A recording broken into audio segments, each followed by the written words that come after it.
الله الرحمن الرحيم.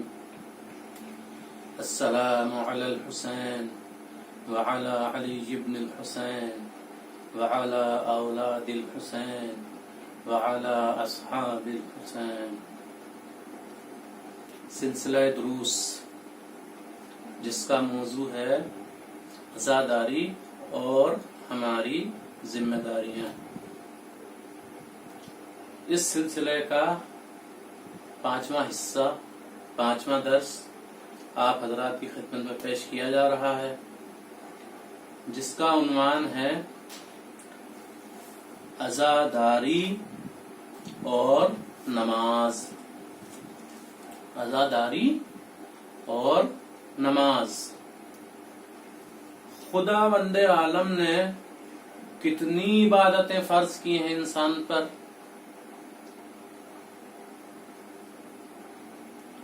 روایات، احادیث قدسی، قرآن، تمام چیزیں ثابت کرتی ہیں کہ خداوند عالم نے کتنی عبادتیں انسان کے لیے قرار دی ہیں. اگر انسان چاہے تو اپنی زندگی کے ہر سانس کو عبادت الہی قرار دے سکتا ہے، عبادت الہی انجام دے سکتا ہے. اتنی عبادتوں کے باوجود خداوند عالم نے کسی دو عبادتوں میں ٹکراؤ پیدا نہیں کیا. کوئی سی بھی عبادت ہو کہ اس عبادت کے درمیان اور اس عبادت کے درمیان ٹکراؤ ہو گیا، اور نہ ہی اس نے ہمیں اجازت دی ہے. ہمیں بھی اجازت نہیں ہے کہ دو عبادتوں کے درمیان ٹکراؤ کرنے لگے. لیکن ہمارا کیا حال ہے؟ ہم نے اپنا ماحول ایسا بنا رکھا ہے کہ دو عبادتوں کے درمیان ٹکراؤ کرنے لگتے ہیں. حالانکہ ٹکراؤ کے کچھ اصول ہوتے ہیں.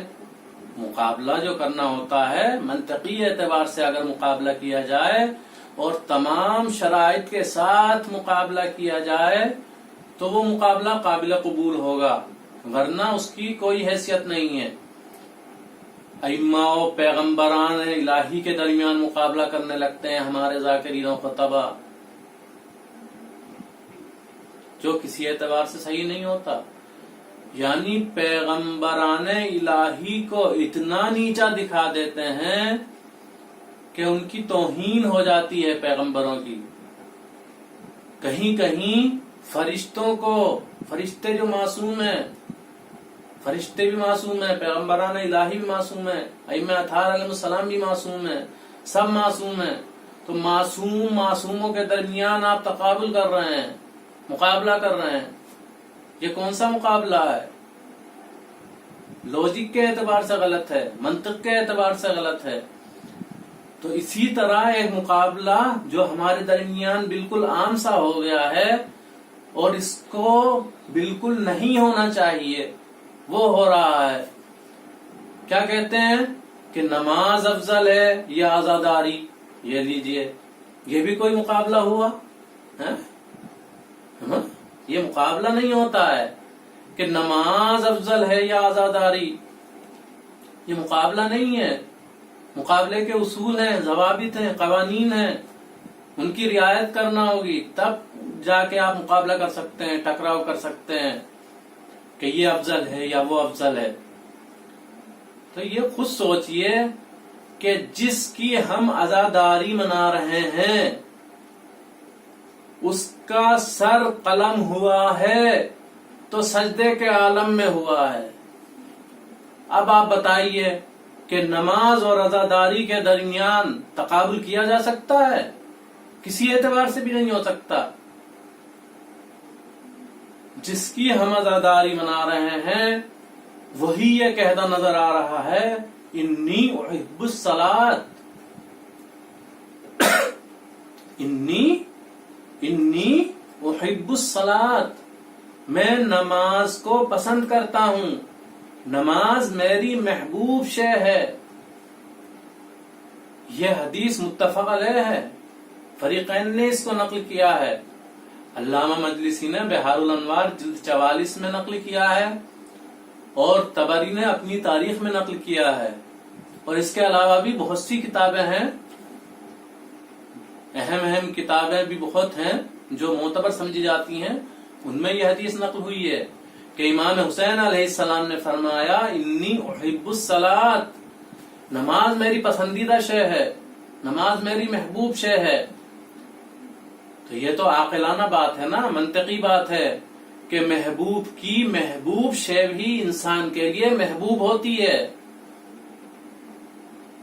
جی صحیح ہے نا، کہ محبوب کی محبوب شے بھی انسان کے لیے محبوب ہوتی ہے۔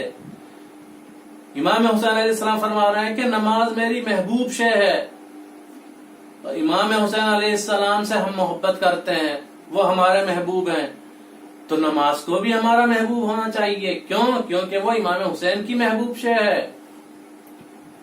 یہ تو عقل قبول ہی نہیں کرتی نا کہ ہم امام حسین سے تو محبت کرتے ہیں، امام حسین کے چاہنے والے ہیں، شیعت کا دعویٰ کرتے ہیں کہ ہم سے بڑا کوئی چاہنے والا نہیں ہے، لیکن نماز سے دور ہیں۔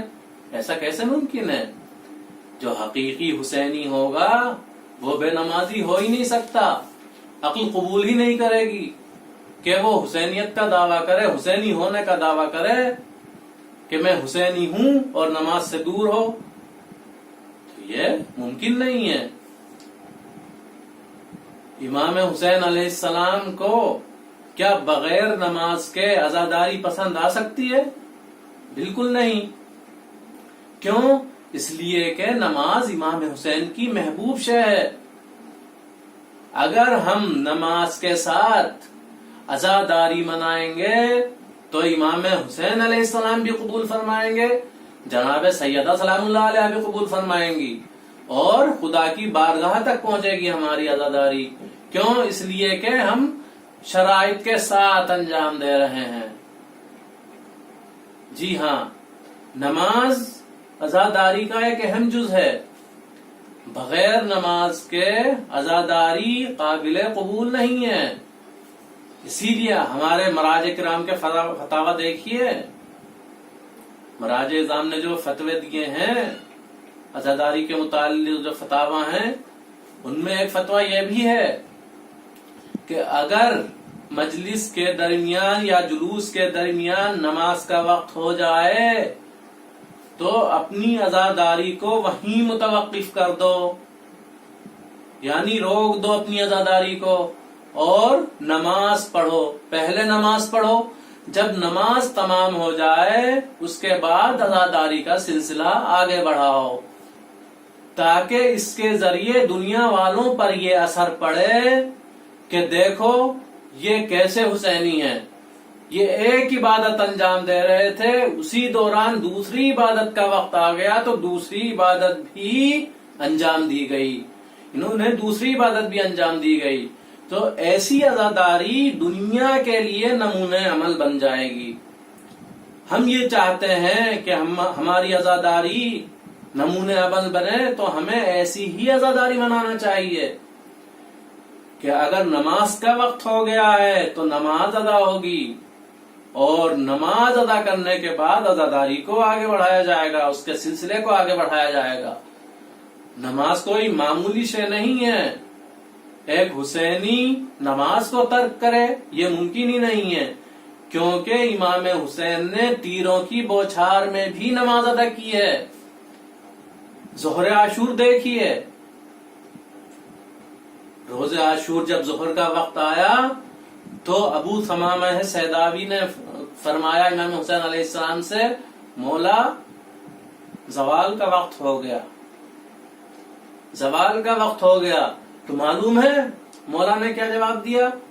مولا نے انہیں دعا دی، جعلک اللہ من المصلین، اے ابو ثمامہ سیداوی تمہیں خداوند عالم نمازیوں میں شمار کرے، نمازیوں میں محشور کرے کہ تم نے نماز کو یاد رکھا۔